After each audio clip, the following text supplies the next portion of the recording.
Good morning students.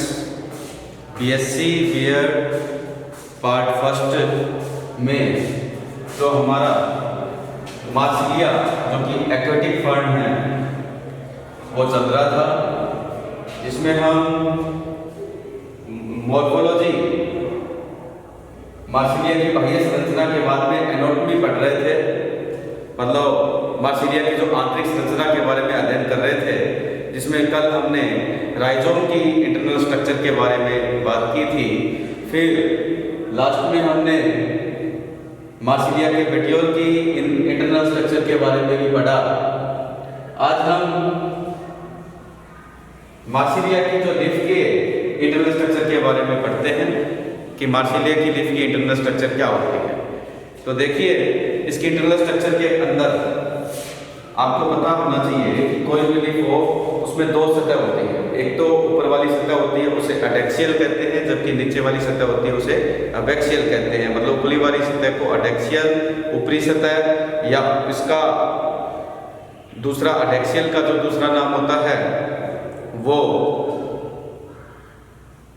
अबैक्स भी इसको हम कहते हैं, जबकि निचले वाली सतह को अपाक्स कहा जाता है। Dorsal and ventral. ओके, आप इस चीज को जानते हो। दोनों सतह होने के कारण इसमें अपर एपिडर्मिस भी दो प्रकार की होती है। अपर एपिडर्मिस, सबसे पहले एपिडर्मिस की बात करते हैं। एपिडर्मिस में अपर एंड लोअर एपिडर्मिस पाई जाती है। उसके बाद में अगर बात करें तो आपको ये पता होना चाहिए कि लिफ में कोर्टेक्स के रूप में मेसोफिल टिश्यूज पाए जाते हैं, जो कि ग्राउंड टिश्यू सिस्टम का कार्य करते हैं। तो ये देखिए, मेसोफिल टिश्यू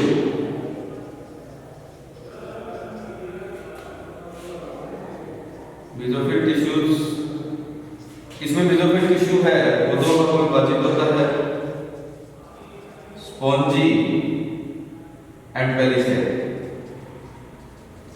स्पॉन्जी का मतलब, पेलिसेड इसका मतलब होता है कि कोशिकाएं इस प्रकार से लंबवत होंगी, नुकीली होगी सिरों से, चौड़ाई की तुलना में लंबाई इनकी ज्यादा होती है। जबकि स्पॉन्जी का मतलब होता है ये कोशिकाएं गोलाकार या अंडाकार आकृति की होती है। और जो थर्ड कंडीशन जो है, आपको पता है कि टिश्यू सिस्टम जो प्लांट्स में तीन प्रकार के पाए जाते हैं। एपिडर्मल टिश्यू सिस्टम्स, जो कि एपिडर्मिस, क्यूटिकल्स या हाइपोडर्मिस का भाग हो सकता है। और दूसरा जो होता है वो ग्राउंड टिश्यू सिस्टम। और ग्राउंड टिश्यू सिस्टम के अंदर अगर बात करें तो लीफ के अंदर मेसोफिल टिश्यू का भाग होता है। और तीसरा है वो स्टीलर सिस्टम की बात करें तो इस स्टीलर सिस्टम के अंदर आपको पता है एनाटॉमी से लेकर के और जाइलम फ्लोएम की कंडीशन होती है। और इसमें जो स्टीलर सिस्टम पाया जाता है वो कोसेंट्रिक प्रकार का होता है। कोसेंट्रिक में या तो जाइलम के चारों ओर फ्लोएम होगा या फ्लोएम के चारों ओर जाइलम होगा, लेकिन इसमें जाइलम केंद्रिक कंडीशन पाई जाती है। मतलब जाइलम के चारों ओर क्या पाया जाता है? फ्लोएम। ठीक है, तो इसमें जाइलम केंद्र में होता है। जब जाइलम केंद्र में हो, उसके चारों ओर फ्लोएम की कंडीशन हो, तो इस कंडीशन को हम एम्फीवेसल्स भी कहते हैं, या जाइलम केंद्र।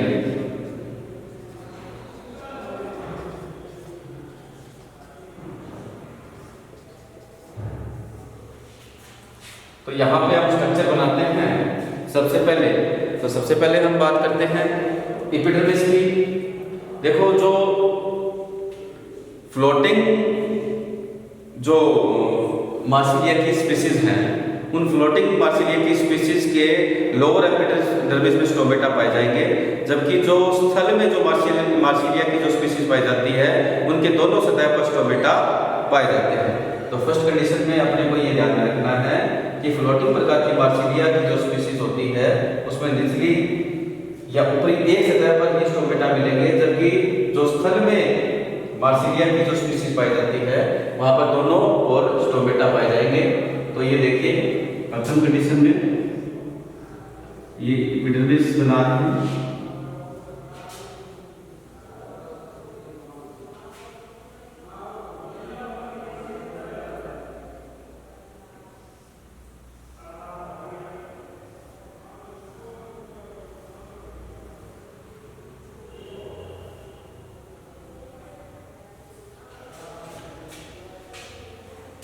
इस एपिडर्मिस के ऊपर यहाँ पे क्यूटिकल मिलेगी,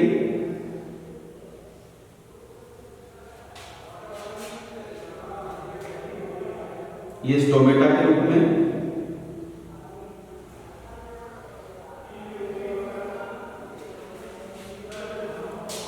ये स्टोमेटा है। और यहां पर अगर बात करें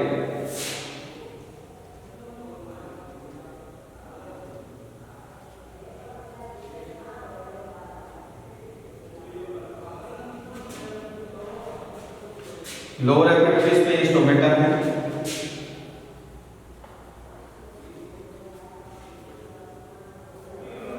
ये क्यूटिकल, ये एपिडर्मिस।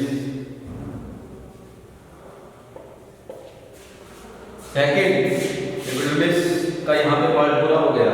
इस एपिडर्मिस में क्या है, अपर एंड और लोअर एपिडर्मिस मिलती है। दोनों सतह या एक सतह पर स्टोमेटा पाए जाते हैं और दोनों एपिडर्मिस के ऊपर की ओर क्यूटिकल पाई जाएगी। तो ये पार्ट यहाँ पे कंप्लीट होता है। मेसोफिल टिश्यू दो भागों में होता है। ऊपर की कोशिकाओं में पेलिसेड टिश्यू पाए जाएंगे इस प्रकार से।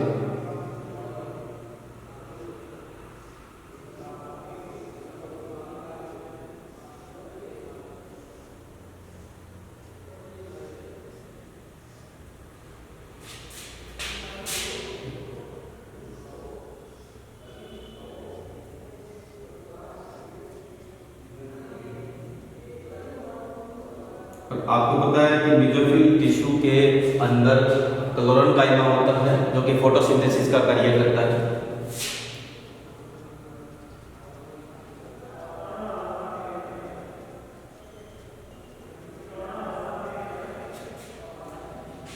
यहां पर नीचे की ओर इस प्रकार की जो कोशिकाएं मिलेगी,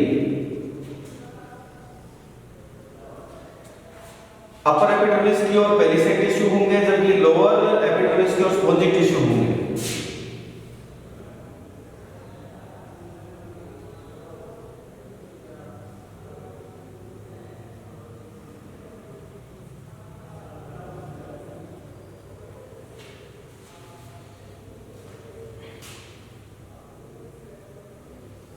यहां पे मध्य में स्टिलर सिस्टम होगा, यहां पे मध्य में स्टिलर सिस्टम होगा।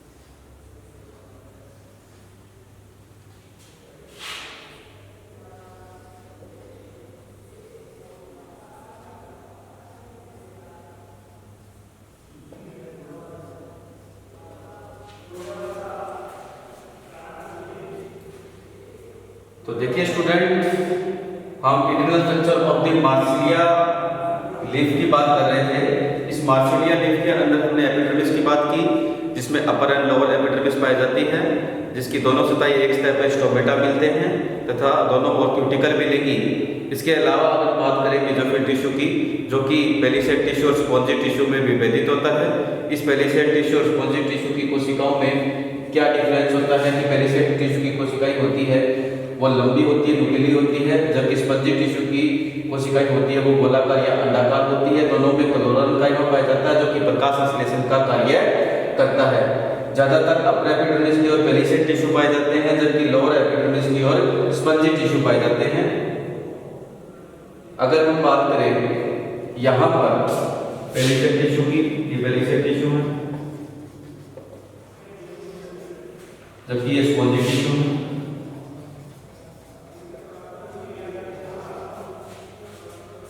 मध्य में एक या दो स्टील पाया जाता है, और स्टील आपको अच्छे से पता है, एंडोडर्मिस, पेरिसाइकिल, और यहाँ पर जाइलम के अंदर में होगा और उसके चारों ओर क्या होगा, फ्लोएम की कंडीशन होगी। तो अगर हम बात करें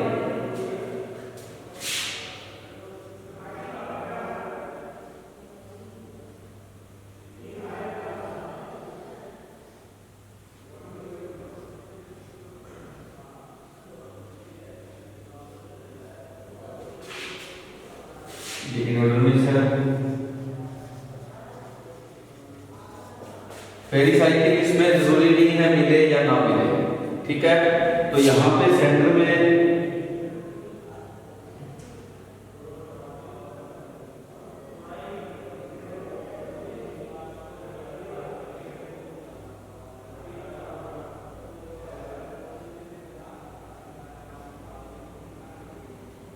जाइलम, ठीक है, पिथ नहीं मिलती है, ये जाइलम हो गया।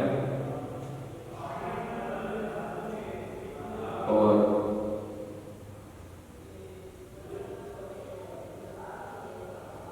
उसके चारों ओर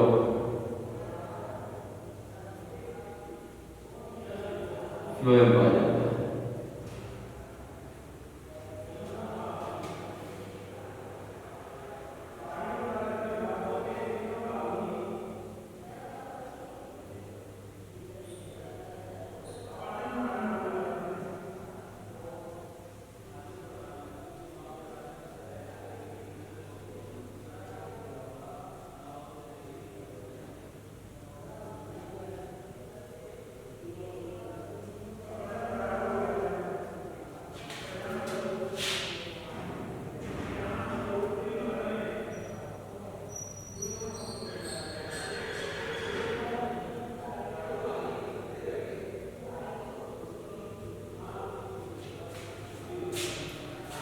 तो ये जो है ये फ्लोएम में,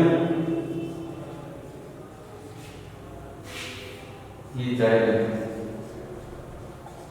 जाइलम के चारों ओर फ्लोएम है।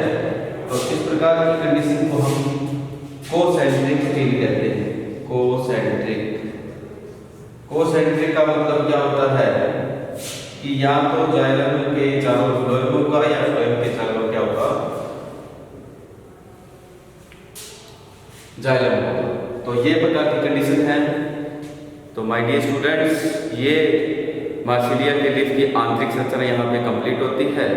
इसकी आंतरिक संरचना में हमने 3 प्रकार के टिश्यू सिस्टम का अध्ययन किया, जिसमें एपिडर्मल टिश्यू सिस्टम के रूप में दोनों सतह पर अपर एंड लोअर एपिडर्मिस पाई जाती है, जिनके एक या दोनों ओर स्पीसीज के अनुसार स्टोमेटा पाए जाते हैं, तथा स्टोमेटा जहाँ पे होंगे वहाँ पे ट्रांसपिरेशन की क्रिया को कम करने के लिए क्यूटिकल भी पाई जाएगी, जो कि थिकनेस के रूप में थिक होगी, मोटी होगी। तथा इसके बाद में मेसोफिल टिश्यू सिस्टम की बात करें, जो कि अपर एपिडर्मिस में लंबी नुकीली कोशिकाओं के रूप में पेलिसेड ऊतक के रूप में पाया जाता है, जबकि लोअर एपिडर्मिस के पास में गोलाकार या अंडाकार कोशिकाओं के रूप में स्पॉन्जी ऊतक के रूप में पाया जाता है। दोनों में क्लोरेन्काइमा मिलता है, जो कि प्रकाश संश्लेषण का कार्य करते हैं। मध्य में या एक या दो रंभ या स्टील पाए जाते हैं, जो कि सबसे बाहरी पर एंडोडर्मिस के रूप में होते हैं। पेरिसाइकिल लीफ के अंदर नहीं पाई जाती है, कुछ जातियों को छोड़ करके। और अगर बात करें इस एंडोडर्मिस के अंदर सेंटर में जाइलम पाया जाता है और उसके चारों ओर फ्लोएम की प्रेजेंस पाई जाती है। तो ये अपनी internal structure of the Marsilea leaf थी। नेक्स्ट टॉपिक हम रिप्रोडक्शन का करते हैं।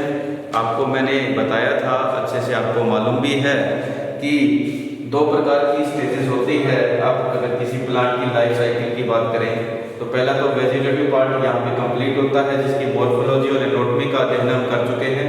सेकंड हम रिप्रोडक्शन की बात करते हैं तो प्लांट के रिप्रोडक्टिव पार्ट की बात करेंगे।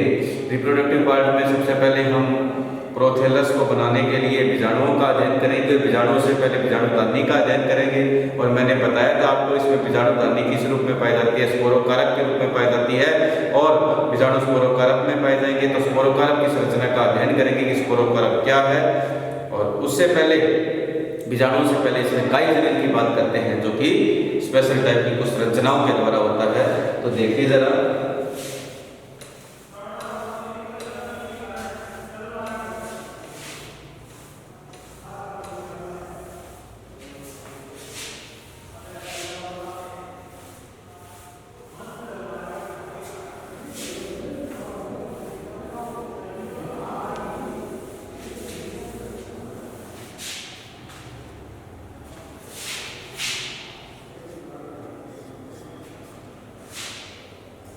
BSc normal and BSc BEd दोनों के लिए सेम टॉपिक थे।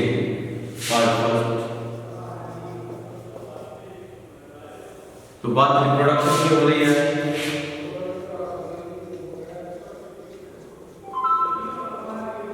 आपको पता है बीजाणुओं के द्वारा एसेक्सुअल रिप्रोडक्शन होता है। अगर कोई काई वाई अलग होकर के नया पादप का निर्माण करता है तो वेजिटेटिव रिप्रोडक्शन होता है। और अगर जनांगों के जो गैमेट्स आपस में भाग लेते हैं तो लैंगिक जनन होता है। तो सबसे पहले हम वेजिटेटिव रिप्रोडक्शन की बात करते हैं। तो वेजिटेटिव रिप्रोडक्शन की बात करते हैं तो इसमें जो वेजिटेटिव रिप्रोडक्शन है वो विशेष प्रकार की संरचनाओं के द्वारा होता है जिसमें ट्यूबर्स कहेंगे,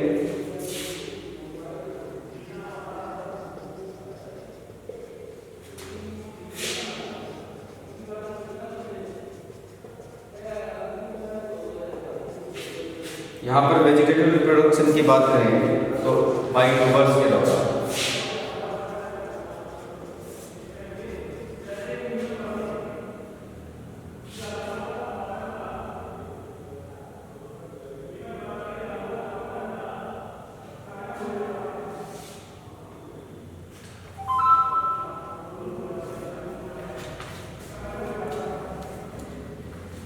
देखिए ट्यूबर्स क्या होते हैं। ट्यूबर्स अगर मान सकते हैं जो पोटैटो जो आलू होता है उस आलू में जो आइस जैसी संरचना को हम ट्यूबर्स के रूप में मानते हैं।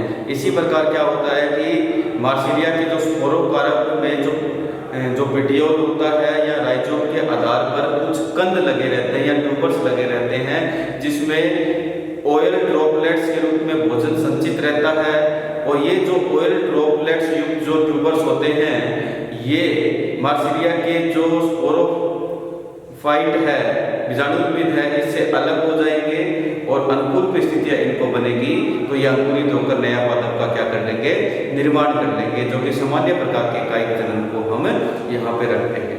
लेकिन इसके बाद में जो इम्पोर्टेंट अगर कायिक जनन की बात करते हैं तो वो अलैंगिक जनन की बात होती है। सो अलैंगिक जनन आपको पता है किसके द्वारा होता है, एसेक्सुअल रिप्रोडक्शन।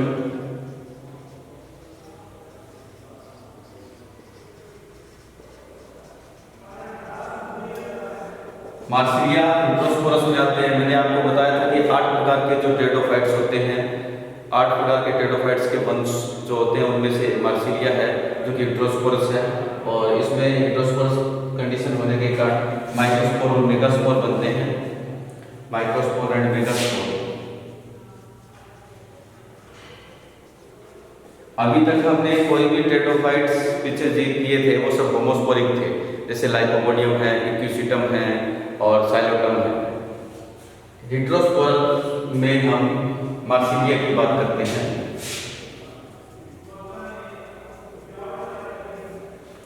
तो माइक्रोस्पोर एंड मेगास्पोर जो कि मेल और फीमेल नेमेटोफाइट बनाएंगे। लेकिन इससे पहले हम इसकी संरचना की बात करते हैं तो सबसे पहले देखिए कि सबसे पहले ये ध्यान में रखना कि ये स्पोर कहाँ पे होंगे।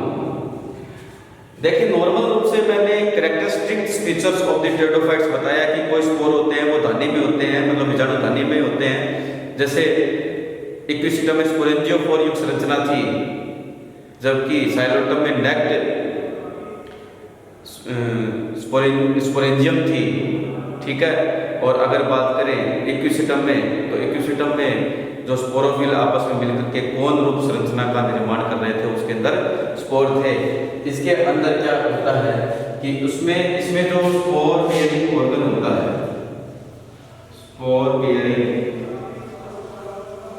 ऑर्गन मतलब स्पोर जिसमें रहता है वो होता है स्पोरोकार्प।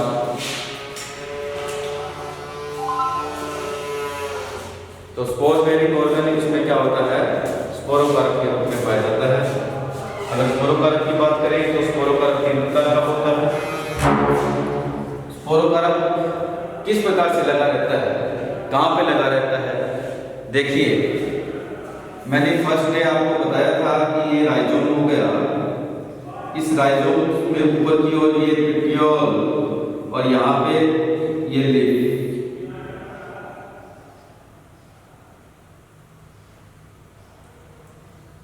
ये इस प्रकार की जो लीफ युक्त संरचना पाई जाती है। तो देखिए यहाँ पे तीन प्रकार की कंडीशन बनेगी, या तो स्पोरोकार्प इस प्रकार से लगे रहेंगे, जब पेटियोल पर स्पोरोकार्प इस प्रकार से लगे रहते हैं तो इसे लीनियर फॉर्म कहते हैं। इसे कौन सा फॉर्म कहते हैं? लीनियर। तो लीनियर फॉर्म कंडीशन के रूप में हो सकते हैं। दूसरी कंडीशन किस प्रकार से हो सकती है? दूसरी कंडीशन हो सकती है कि इस प्रकार से स्पोरोकार्प आपस में मिलेंगे,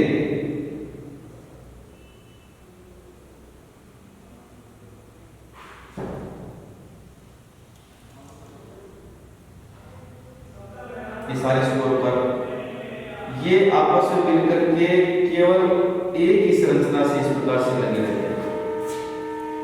ये स्पोरोकार्प है सभी, लेकिन आपस में मिलकर के इनका आधार केवल एक ही जगह से इस पेटियोल से लगा रहता है। इसका आधार अलग अलग जगह से पेटियोल से लगा हुआ है, लेकिन इनका आधार केवल एक ही जगह से पेटियोल से लगा हुआ है। तीसरी कंडीशन में क्या होता है कि ये आपस में स्पोरोकार्प है, वो स्पोरोकार्प आपस में मिलकर के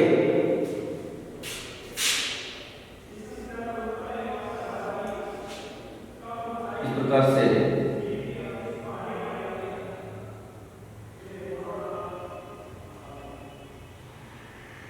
स्पोरोकार्प ऐसे मिलेंगे, लेकिन बिल्कुल आधार से लगे रहेंगे स्वतंत्र रूप से इस प्रकार से। देखो इस दोनों में आपको समान प्रकार की संरचना दिखाई दे रही होगी। इसमें तो आपको समझ में आ गया होगा कि सारे स्पोरोकार्प है वो अपनी इंडिविजुअल रूप से पेटियोल पे लगे हुए हैं। इसमें दोनों में क्या होता है कि आपस में मिलकर के लगे रहते हैं एक ही आधार से, एक ही आपस में मिलकर के एक ही आधार पर इस पेटियोल से लगे रहते हैं। लेकिन अंतर ये होता है कि इसमें थोड़ा सा क्या ऊपर की ओर लगे रहेंगे, जबकि इसमें पेटियोल में नीचे की ओर बिल्कुल जहां पर राइजोम और पेटियोल लगा रहता है वहां पे लगे रहते हैं। तो ये तीन कंडीशन लगने की क्रम में पाई जाती है।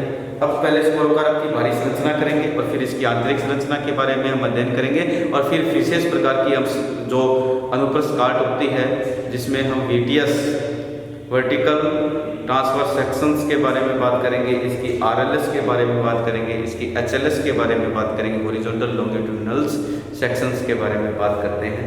तो पहले हम इसकी बाहरी संरचना का अध्ययन करते हैं। तो बाहरी संरचना में स्पोरोकार्प की अगर बात करें तो शायद आपको ये समझ में आ गया और कंडीशन क्या होती है। तो एक स्पोरोकार्प की संरचना, आउटर संरचना। अच्छा, स्पोरोकार्प जो है वो इम्पोर्टेंट है आपके एग्जाम की दृष्टि से।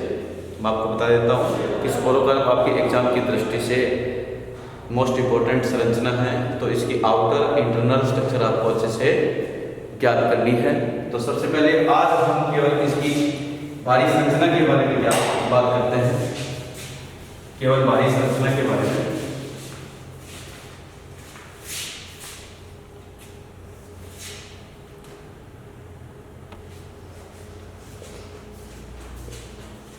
आउटर स्ट्रक्चर ऑफ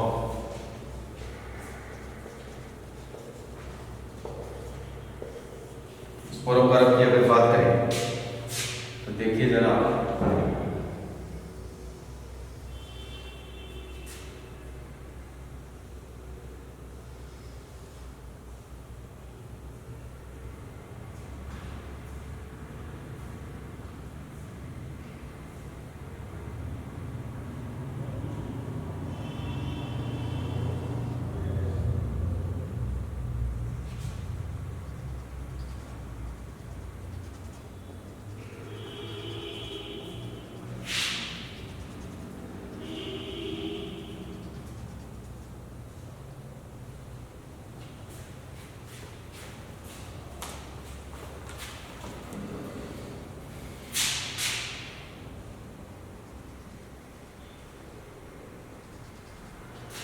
देखिए ये स्ट्रक्चर, ये स्पोरोकार्प की आउटर स्ट्रक्चर होती है।